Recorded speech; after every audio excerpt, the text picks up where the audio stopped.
रोशन bill ये bypass पे Singh Darbar hotel के सामने, तो प्रेम चौहान के घर के पीछे खेत। आप कौन है, क्या नाम है आपका? मैं सत्यप्रकाश बिन बोल रहा हूँ, काशीपुर भदोही का हूँ।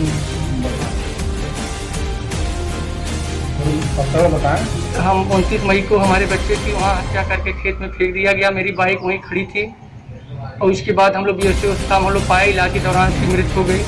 मृत्यु के बाद हम लोग जब उसका दाह संस्कार करने के लिए तैयारी किए तो हमारे लोग के ऊपर 1076 पे विपक्षी किसी द्वारा फ़ोन किया गया कि सत्यप्रकाश बिंद अपने बच्चे को मार कर फेंक के एक्सीडेंट बताकर दफनाना चाहते हैं। विपक्षी में कौन?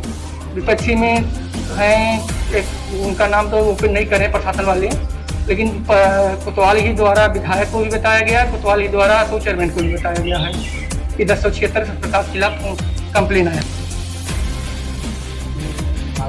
तब इसके बाद जब हमें जानकारी हुई तो मैं अज्ञात FIR के लिए तहरीर दे दिया। जब अज्ञात FIR लिए तहरीर में दे दिया तो अज्ञात FIR करने के बजाय भदोही कोतवाल श्रीकांत राय और संतोष राय द्वारा मामले को पूरी तरह लिपापोती करने के लिए जो हत्या करने वाले उसके मित्र थे, जो पार्टी हो रही थी, पार्टी में जो उसकी हत्या करने वाले मित्र थे, उन मित्रों से हलफनामा ले लिए कि एक्सीडेंट है, इनके फर्जी मुकदमा फंसाना चाहते हैं। जब FIR हुआ ही नहीं, मेरा तहरीर पड़ा ही है, इसके बाद ये लोग पहले हलफनामा ले लिए।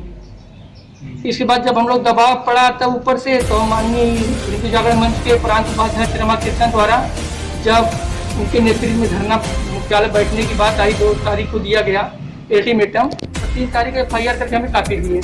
जब FIR कापी दिए इसके बाद कोई कार्रवाई नहीं की तो माननीय मैं लोबीनाथ के आश्रम वहाँ गोरखनाथ चले गए, तो कोरोना नाते मुख्यमंत्री जी मिले नहीं, तो उनके HD से बात हुई, तिवारी जी से बात हमारी हुई, तो HD साहब फ़ोन किए।